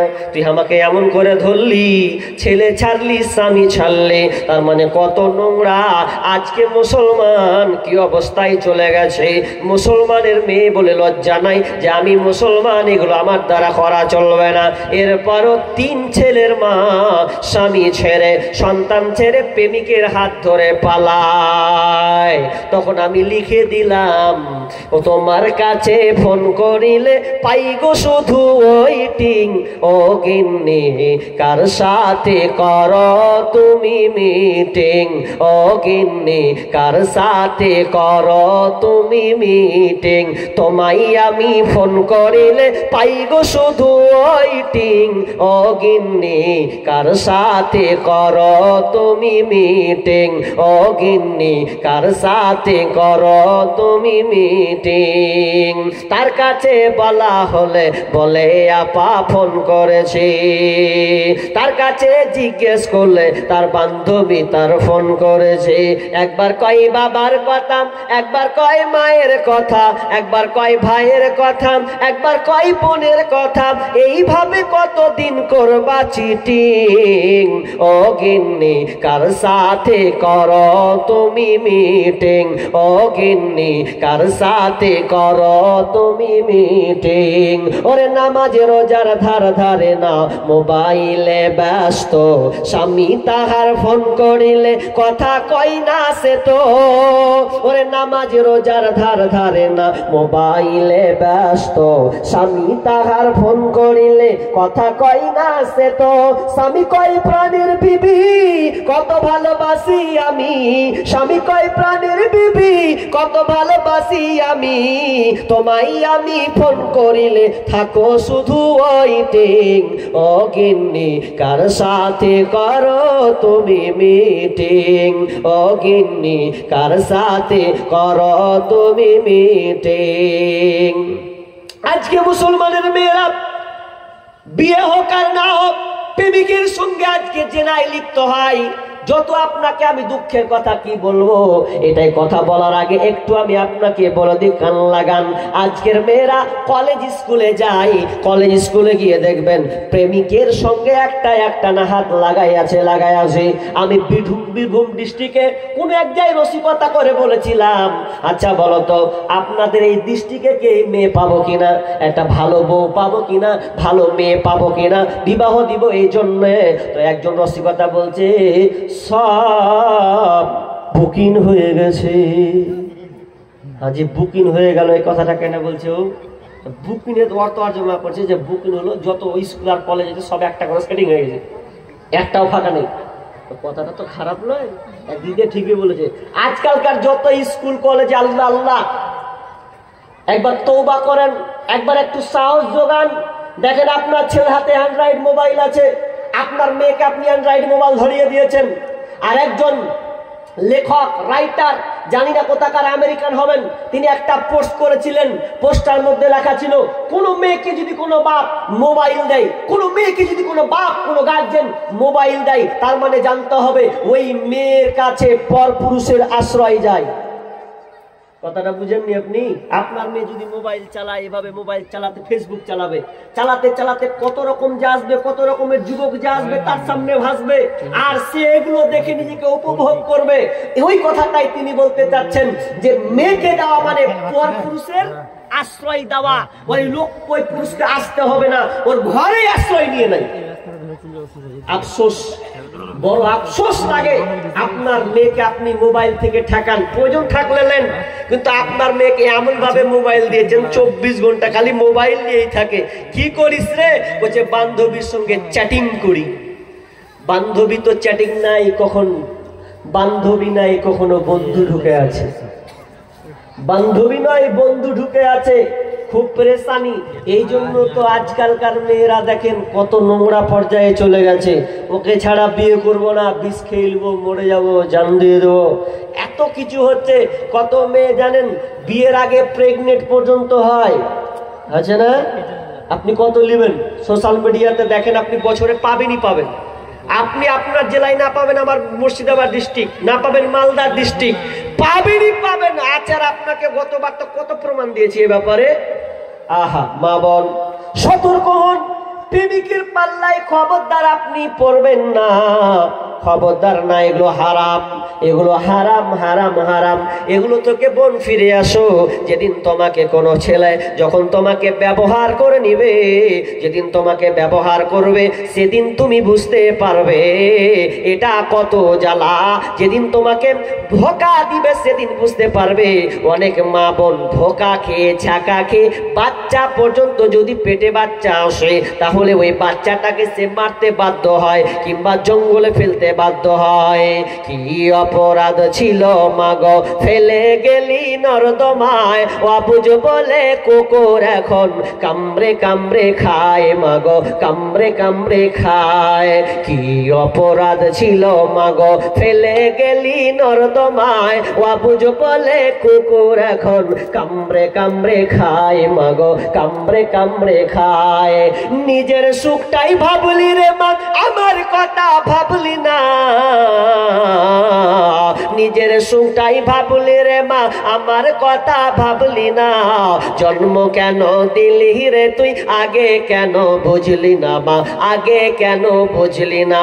অল্প সুখের মুখে ডুবে আনলি ধরার বুকে, অল্প সুখের মুখে ডুবে আনলি ধরার বুকে, তোদের সুখে তোরি আমি কুকুর জীবের মুখে রে, কুকুর জীবের মুখে। লোক লজ্জার ভয়ে রে মা, লোক লজ্জায় ভয়ে রে মা, ভুললি আমার কথা, বিনা দোষে করলি দোষী, এই কি মানবতা রে, এই কি মানবতা। আজকালকার মুসলমানের মেয়ে বরখা পরে থাক আর না থাক, ওর সঙ্গে প্রেমিক আছে আর প্রেমিকের সঙ্গে খারাপ রিলেশন সম্পর্ক করে তার জীবনটাকে নষ্ট করে দেয়। না বোন, তুমি এই ঘটনাটা শোনো। শেষ কথা যখন বলছে, যখন ওই সাহাবীটা বিয়ে করলেন, মোতা বিবাহ, সাময়িক বিবাহ, কিছুদিনের জন্য বিবাহ, ছেলেটাকে নিয়ে নিলেন, কম্বলটা নিয়ে না হলাম। এরপরে 2-4 দিন পরে এলাম বলছেন, ওরে সাহাবীরা, যারা তোমরা মোতা বিবাহ করেছ, যারা সাময়িক কিছুদিনের জন্য বিবাহ করেছ, খবরদার, এখন তোমাদের জন্য হারাম করে দিলাম, এই বিবাহটাকে হারাম করে দিলাম, হারাম করে দিলাম, হারাম করে দিলাম, আর তোমরা এ কাজে যেতে পারবে না। যখনই সাহাবীর কানে ঢুকে গেছে, বিশ্বনবী এলান করে দিয়েছেন, পয়গাম খাবার আপনার কিনা খবর পৌঁছে গেছে, খবরটা কি, মোতা বিবাহ হারাম। যখনই যাও সঙ্গে সঙ্গে সিনা স্বামী স্ত্রী চকিতে একসঙ্গে থাকতে থাকতে হঠাৎ করে নিচে নেমে গিয়ে ঘর থেকে বেরিয়ে যাচ্ছেন। স্ত্রী বলছে, স্বামী আপনি আমাকে 15 দিনের জন্য বিবাহ করেছিলেন, আজকে তো 4 দিন হলো, এখনো 11 দিন বাকি আছে, আপনি কি আমাকে গ্রহণ করবেন না? তখন সাহাবী বলছেন, ওরে বিবি রে, আজ তুমি 4 দিন হয়ে গেল বিবি, 11 দিন ছিলে বাকি, কিন্তু না না, আজ থেকে তুমি আমার বিবি নাও, কারণ আজ থেকে আল্লাহ রাসূল হারাম করে দিয়েছেন, মোতা বিবাহ হারাম, এটা আর চলবে না, চলবে না। এখান থেকে তোমার সম্পর্ক আমার ডিলেট ক্যান্সেল হয়ে গেল, খতম হয়ে গেল, আমি ঘর থেকে বেরিয়ে গেলাম। কদিন তো মাত্র সামান্য 4 দিন, 11 দিন এখনো বাকি আছে। এবার একটু কথা বলি আপনাদের, আপনারা ভুরি ভুরি শুনছেন যে মদ পান করা হারাম, সাহাবীদের মতন আদর্শ নেন, শুনেছেন কানে, বিড়ি যে টানছেন চুরুক চুরুক করে, এক মতন খারাপ আর বিড়ি পৃথিবীতে নাই। এত জঘন্য একটা খাবার, এটাতে জঘন্য খারাপ পৃথিবীতে আর নেই। মদের চাইতেও জঘন্য এটা, মদের চাইতেও জঘন্য হচ্ছে বিড়ি, সব চাইতে খারাপ, নোংরা। আপনি আশ্চর্য হয়ে যাবেন, কত জায়গায় যে প্রোগ্রাম করতে গিয়ে বিড়ির ব্যাপারটা কত যে দেখেছি আল্লাহ জানে। কত 3 দিন আগে ফারাক্কায় দেখছি, আল্লাহ এরকম আগে চা খেত কিনা আল্লাহ জানে, আমার চোখের সামনে পড়ছে, ডান হাতে চা, বাম হাতে বিড়ি, বিড়ি না, বাম হাতে চা, ডান হাতে বিড়ি, বিড়ি লিয়ে আবার সিগারেট ধরে আছে ও, একবার করে আরে করে, মানে দুটাকে একসঙ্গে মারছে ও, একবার চাও খাচ্ছে, একবার করে বিড়ি টানছে। কি খাওয়ার পদ্ধতি রে বাপ, ইয়া এমনই পদ্ধতি। বলছে, অনেকে বলছে মাওলানা কি আর কইবেন, বলছে বিড়ি এমন জিনিস, বলছে পায়খানাতে যদি বসে বিড়িওয়ালা বিড়ি না খায় তো আর পায়খানা ক্লিয়ারই হবে না। ঠিক, কত জঘন্য জিনিস। আমি লালগোলাতে প্রোগ্রাম করতে যাচ্ছি, তো প্রোগ্রাম করতে করতে করতে অটো আর পাই না, অটো কোন রকম করে পেলাম, তো অটোটা চাপচি পেছন দিকে চেপে আছি, আর ওই দুটা ছেলে কিন্তু ওরা সিট পায়নি, তো ওরা যাবে, সন্ধ্যা ঘনিয়ে আসছে, আর আমাকে প্রোগ্রামে যেতে হবে, তো যাচ্ছি, তো দুজনের সিট পাইনি, তো একজনে এদিকে ধরে আছে, একজনে এদিকে, একজনে এইদিকে, তো 15 মিনিটও হয়নি রে বাপ, 15 মিনিটও হয়নি, 20 মিনিট হয়েছে, তাকে বলতে হবে বেরিটা ধরা। আমি বলছি, হে তোরা সিটি পাইসনি, বেরিটা কি করে ধরাবি? ওদের বিড়ি ধরার ক্যাপাসিটি দেখি, আশ্চর্য হয়ে গেলাম। তখন একজনে বলছে, হবে কেমন করে বিড়ি ধরাবি, যে সারা দিন থেকে বিড়ি খাচ্ছিস, বিড়ি ধরাবি জানিস না? তোদের বিড়ি কারিমাটাই কারিশমাটাই তোদের দেখি। তখন বিড়ি যখন ধরছে, দুজনা মুখে লিয়েছে, বুঝলেন, মুখে যদি লিয়েছে তো মাথা খানটাকে ভিতরে ভরেছে, আর সবই বডি বাইরে আছে। তো বিড়িটা কেমন করে ধরাবে, তো ডেস লাইট, কি বলে, গ্যাস লাইট যেটাকে বলা হয়, এটা নাই, আবার ডেস হালাই, আরো আমার দেখা অবাক, কি করে ধরাবি? তো ধরেছে, তো কাঠিটাকে যখন বাহির করছে, এরকম করে বিড়ি করে কত নেশা লেগেছে ওকে, 4 ঘন্টা পর নেমেই খাতি, বা খাবে না, ও আপনার ডেস হালাইকে লিয়েছে, এরকম করে ধরে আছে দিয়ে, আর কোন রকম করে এইখানেই ধরে আছে গো, মানে পিছনে এটাকে কোন রকম আটকে লিয়ে আছে, এইটাকে এরকম করে ধরে আছে, এরকম করছে, লড়ছে গাড়ি, তাও ছাড়া ছাড়ে না, এরকম মারছে পেট করে মেরে তার মুখে নিয়ে নিলে বলছে বাহ তোকে কারিশমা হে, তোকে বিড়ি ধরার কারিশমা তো খাতারনাক কারিশমা। এত তোরা বিড়ি খোর যে তোকে না গেলে দিন চলে না রে। তো বিড়ি এত খারাপ হয়েছেন ভাই, সাহাবীদের মতন দেখাতে হবে। যদি মনে করে একটা আদর্শ দেখান, যারা এখানে অনেকে বিড়ি খান, আমি কারো বলবো না যে কে কে বিড়ি খান হাত উঠেন, বলবো না, ক্যামেরা ঘুরিয়ে দেবে, সব যাবে, দরকার নাই। তবে আমি বলবো এইরকম হাত তুলেন, হয়তো খাচ্ছেন কিংবা মাঝে মধ্যে খান কিংবা বন্ধুর পাল্লাই করে খেয়ে নেন, কিন্তু এটা জঘন্য খারাপ। একবার ভাবেন তো, আল্লাহ তাআলা আপনার জবানটাকে দিয়েছেন আল্লাহর ইবাদত করার জন্য।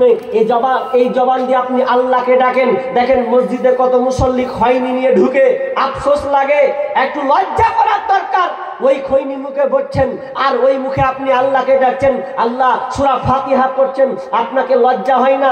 অনেক মানুষ আছে বিড়ি খেয়ে তারপরে উজুত করতে বসে, অথচ বিড়ির কত দুর্গন্ধ। কিন্তু আমরা ছোট কাল থেকে শুনে আসি মসজিদে নিষেধ করা হয় পেঁয়াজ খেয়ে যেও না, নিষেধ করা হয় না? এটা হাদিস, অবশ্যই হাদিস। কিন্তু ছোট কাল থেকে আমরা শুনে আসি এরকম যে খবরদার পেঁয়াজ খাস না রে, পেঁয়াজ খাবি তো নামাজ হবে না। কেন হবে না? দুর্গন্ধ। তাই তাহলে পেঁয়াজ রসুন হালাল, কিন্তু ওই সময়টা হচ্ছে হারাম। কিন্তু একটা দেখেন হালাল জিনিস হারাম হয়ে যাচ্ছে আর আপনি বিড়ি খেয়ে মসজিদে চলে যাচ্ছেন, এর চাইতে দুর্ভাগ্য আর বিষয় কি হতে পারে? তো আমি আপনাকে বলছি, খৈনি খাচ্ছেন, তওবা করুন, তওবা করুন, ইস্তিগফার করুন। আপনাকে যখন সুগার বলে দেওয়া হয় তখন আপনি বলেন আর মিষ্টি খাবো না, আর এটা খাওয়া চলবে না, খেলে ফুটে যাব। একটু আল্লাহকে আপনি ভয় করুন, মুখে দুর্গন্ধ লিয়েন না। অনেক সময় কত রসু কথা বলি, অনেক বক্তা বলে মুখ দিয়া গন্ধ, নাক দিয়া গন্ধ, হ্যাঁ চলে গেলাম, মুখ দিয়া গন্ধ, নাক দিয়া গন্ধ, হাত দিয়া গন্ধ, পকেট দিয়া গন্ধ, বিছানাতে গন্ধ, আমার হয় সন্দ না, এরকম না, এরকম কথা সব দিক দিয়ে সন্দ। ওরা স্বামী স্ত্রী যে কেমন করে থাকে আল্লাহ জানে, হাজি কি মডেলে থাকে আল্লাহ ভালো জানে। ওই বিড়ি নিয়ে খায় আপনার, আফসোস। তওবা করুন। আমি এই যত লোক আছেন ভরা মজলিসে, আমি দেখতে চাই 5-10টা যুবককে আমি দেখতে চাই, বাপজিকে দেখতে চাই। ইনশাআল্লাহ আজ থেকে আজ নেশা পান করবো না, বিড়ি খাবো না, বিড়ি সিগারেট খাবো না, খৈনি খাবো না, ভুল করবো না। এরকম 10টা লোক হাত তুলেন। মুদবিলুল খামরি কাবিদি ওয়াসানিন, মাশাআল্লাহ 2-3 আর প্রতিজ্ঞা করেন, আল্লাহ সাহাবীরা যদি সঙ্গে সঙ্গে এই হালাল জিনিস তখন সঙ্গে হারাম ছেড়ে দিতে পারে, তো আমি মুসলমান আমি কেন পারবো না?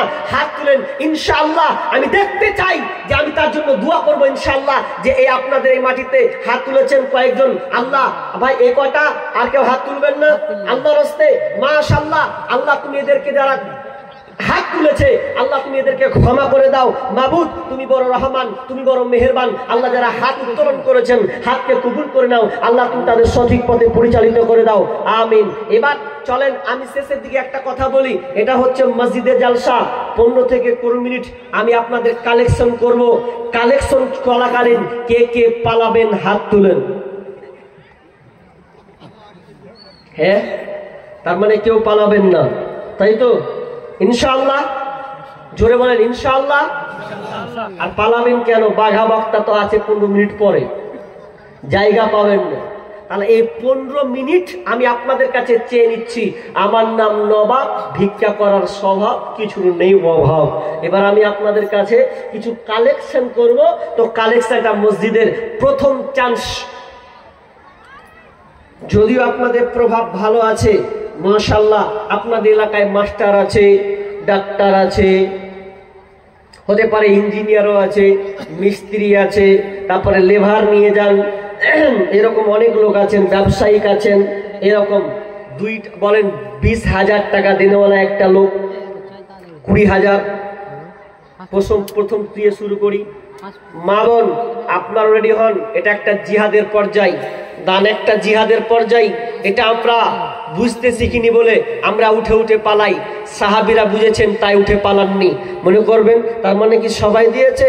আরে 100 জনের মধ্যে যদি 60 জন দিয়েছে, 70 দিয়েছেন, তো 30 জন খালি বলেছে আল্লাহ আল্লাহ তুমি আমাদের কবুল করো। আল্লাহ যে দান করছে আল্লাহ তুমি তাকে সহযোগিতা করো, আল্লাহ তার দান করো আরো তৌফিক দাও, আল্লাহ তুমি আমাদেরকে বিজয়ী দান করো, আল্লাহ তুমি আমাদেরকে উপরে উঠিয়ে দাও। এই কত দোয়া করেছেন, আমিন। তো আপনি ওটা পারবেন করতে, পারবেন না? পারবেন। 20,000 টাকা দেনেওয়ালা একটা লোক নাই, 10,000 দেনেওয়ালা নাই, আল্লাহর রাস্তে বলেন। একজন লোক বলেন, আচ্ছা আমি আপনাদের প্রশ্ন করি ভাই, প্রশ্নের উত্তর দেন। আপনারা নিজের মালকে বেশি ভালোবাসেন না পরের মালকে বেশি ভালোবাসেন? জোরে উত্তর দিতে হবে। কি আপনারা কোথায় এলাম জি ভাই, মুখ একদম স্তব্ধ হয়েছে। আমি আপনাদের একটা প্রশ্ন করেছি, প্রশ্নের উত্তরটা দেন। আপনারা নিজের মালকে ভালোবাসেন না পরের মালকে ভালোবাসেন? সবাই সবাই নিজের মালকে ভালোবাসেন? আচ্ছা কে কে নিজের মালকে ভালোবাসেন হাত তুলেন তো। মানে পরের মালকে আপনারা ভালোবাসেন নাকি? হ্যাঁ জি, মানে ভেজাল তো আগে বললাম না যে ছেলে হতে পারে মেয়ে হতে পারে, সেই রকম আপনাদের যে কি যে হবে আল্লাহ জানে, আর কি করবে যে আল্লাহ জানে। ভয় তুলছি না, সাহস যোগান গো, সাহস যোগান। কি বলছিলাম, আল্লাহ রাসূল সাহাবীদেরকে বলছেন যে তোমরা নিজের মালকে ভালোবাসো না পরের মালকে? তো সাহাবীরা এক চান্সে উত্তর দিচ্ছেন যে আমরা নিজের মালকে ভালোবাসি, পরের মালকে ভালোবাসি না। তখন আল্লাহ বলছেন জি না, তোমরা বরং নিজের মালকে ভালোবাসো না, পরের মালকে তোমরা বেশি ভালোবাসো।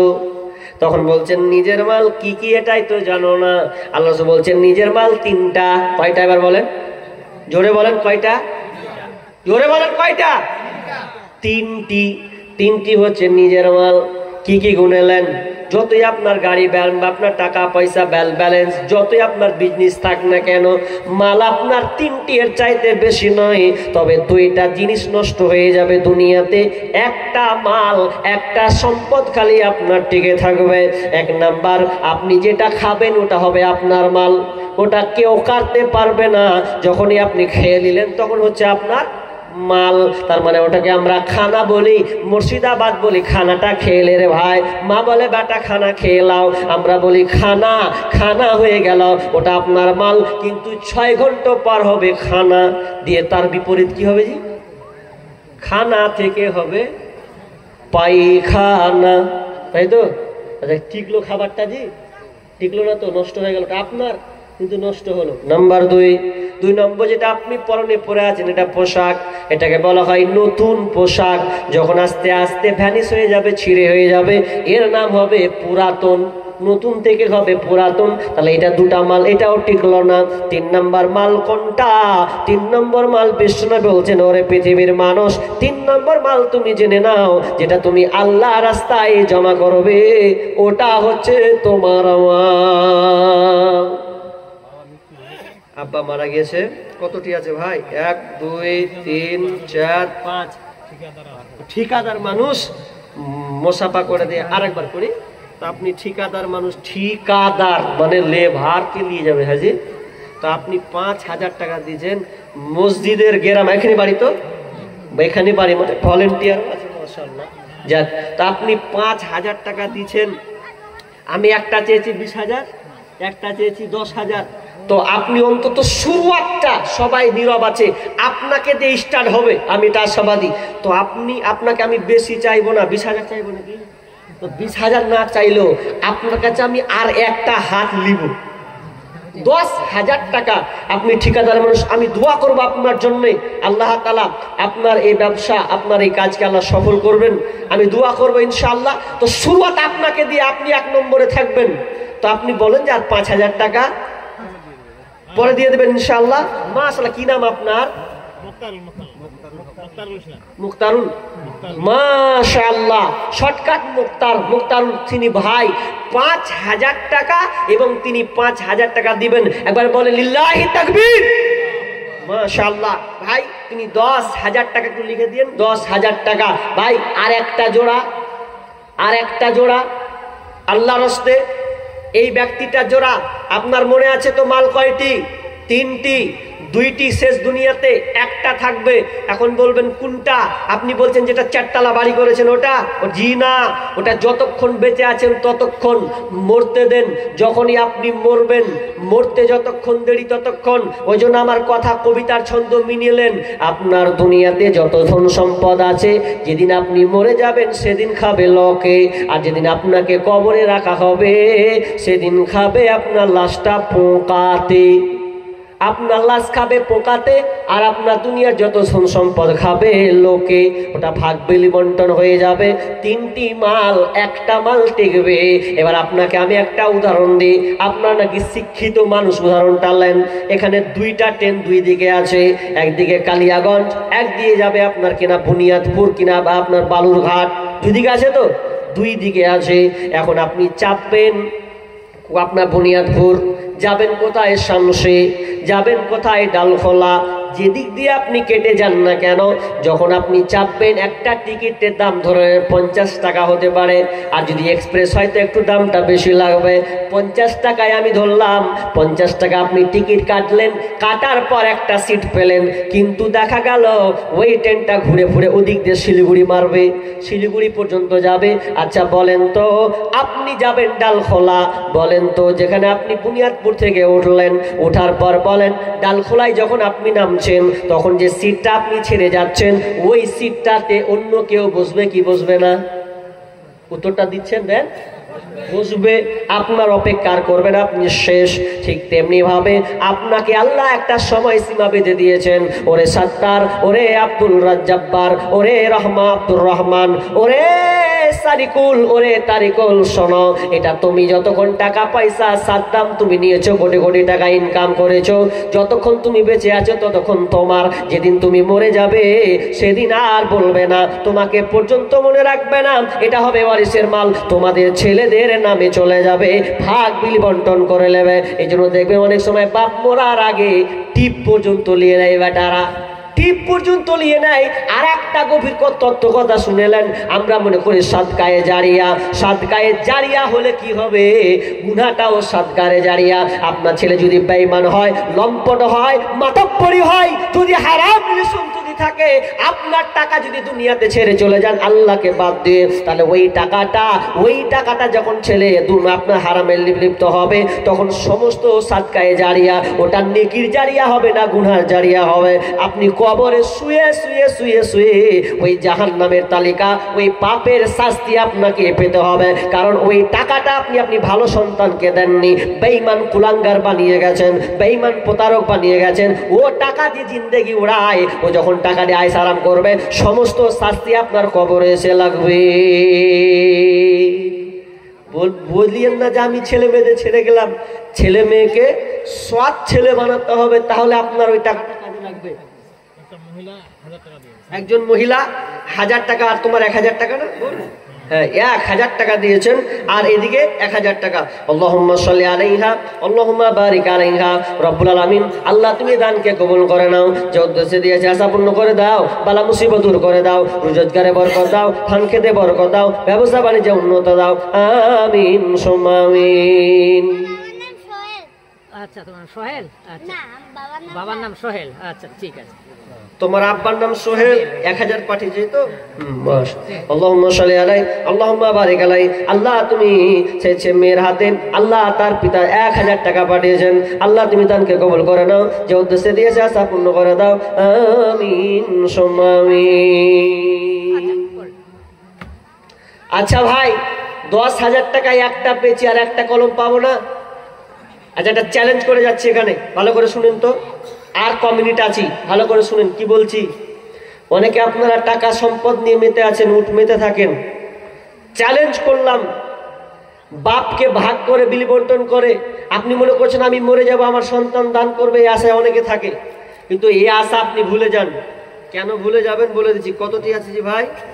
মনে হয় 10, মোটা পাটি 10ই হবে নাকি? চলে গেল চোখ বুঝেছি। 1, 2, 3, 4, 5, 6, 7, 8, 9, 10ই আছে মাশাআল্লাহ। তো নাম টাম বলেনি, 10। এই গ্রামের জামাই, সুবহানাল্লাহ, জামাইও আছে মাশাআল্লাহ জায়গা। ওই রকম জামাই দরকার জি। হ্যাঁ, আপনারা কি করবেন? ওই রকম জামাই দরকার। তো তিনি 10,000, তাহলে 2টা পেলাম 20,000 হলো। আর একটা কলম চেয়েছিলাম 20,000, একটা লোক চেয়েছিলাম 20,000। কি বলছিলাম দেখেন, আপনি মনে করছেন যে আমার ছেলে মেয়েরা আছে, দিচ্ছি, ওরা মরবো, আমার ছেলে মেয়েরা দান করবে। মিথ্যা কথা। যেই আপনি বিরুদ্ধ হবেন, ছেলেকে চিনতে হলে বৃদ্ধকালে চিনা যাবে।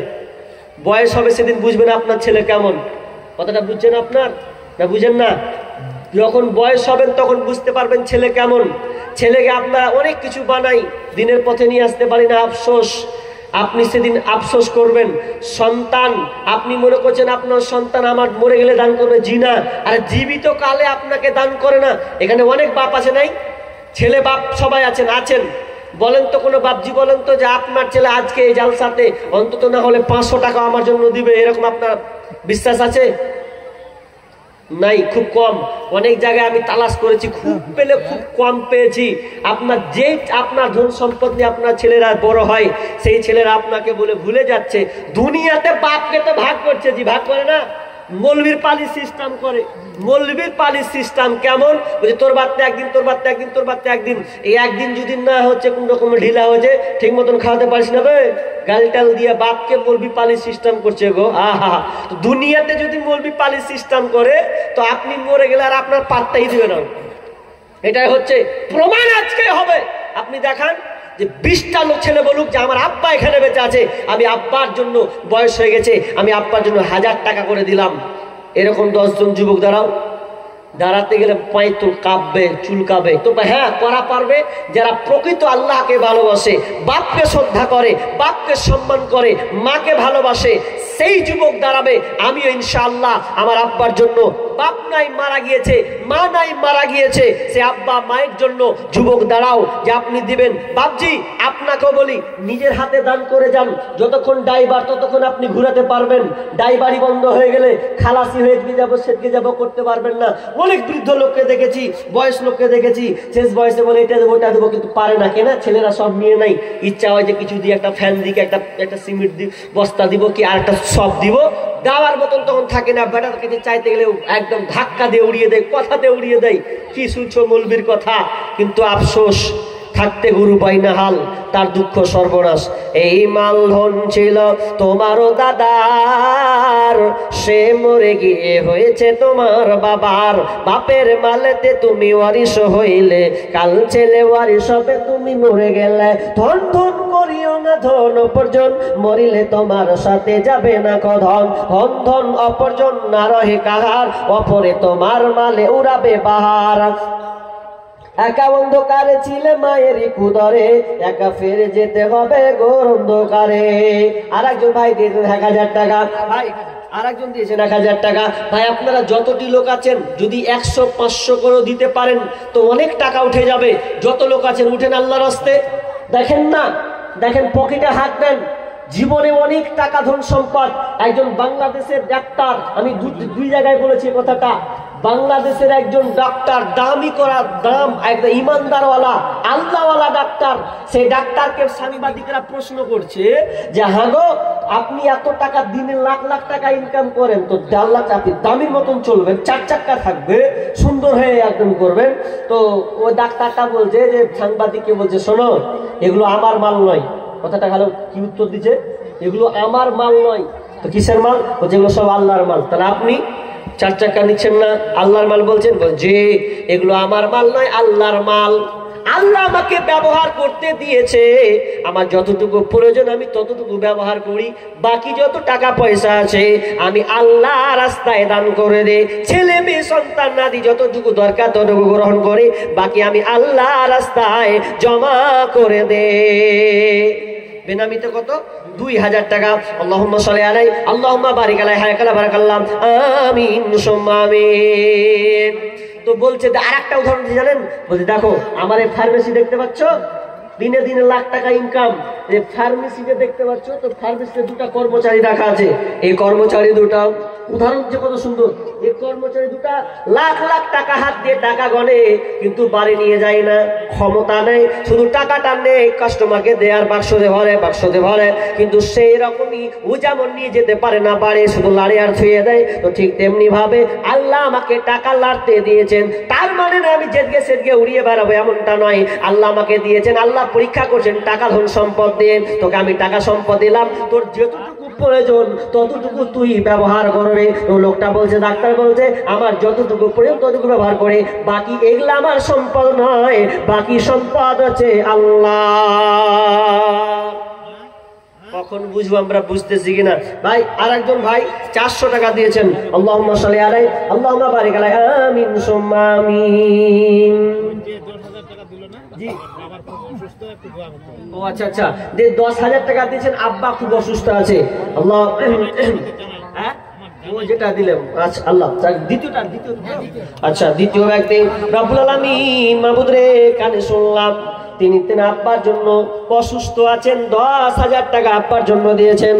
আল্লাহ তোমার নেক কোন বান্দা আব্বাকে স্মরণ করেছে, আহা জীবদ্দশায় বাপকে কি মহাব্বত করে, কতটা ভালোবাসে মালিক। আল্লাহ তিনি অসুস্থ হয়ে আছেন, আল্লাহ তুমি বড় ডাক্তার বড় সার্জন মালিক, তুমি ছাড়া আরোগ্য সেবা দানকারী কোনো ডাক্তার নাই, তুমি ওষুধের কাজ না করলে কাজ হবে না মালিক রে। আল্লাহ তুমি তিনার আব্বাকে সুস্থ দান করো, আজিবিল বাস রব্বান নাস ওয়াশফি আনতা সাফিলা সিফা ইল্লা সিফাউকা সিফা আল্লাহ ইগাদুর সাকামা আমিন সুম্মা আমিন। ফরাদ হোসেন 5,000 টাকা বাপ মার জন্য দিয়েছে। কি নাম? ফরাদ হোসেন আব্বা মায়ের জন্য, আব্বা মায়ের জন্য কত? 5,000 টাকা দিয়েছেন। আল্লাহুম্মা সাল্লি আলা মুবারিক আলাইহি রব্বুল আলামিন। আরেকজন দেখলাম আব্বা মায়ের জন্য 5,000 টাকা দিয়েছেন মালিক। আল্লাহ তুমি এই বাপ মায়ের, আল্লাহ তুমি ভাই দানকে আল্লাহ তুমি কবুল করে নাও, আল্লাহ সে মা বাপকে আল্লাহ তুমি ক্ষমা করে দাও, আল্লাহ তুমি তাদের উপরে রহম বর্ষণ করো রব্বুল আলামিন। তাদের পরিবারকে আল্লাহ তুমি ধৈর্য রাখার তৌফিক দাও, আল্লাহ তুমি তাদেরকে সুখ শান্তিতে ভরে দাও, আমিন সুম্মা আমিন।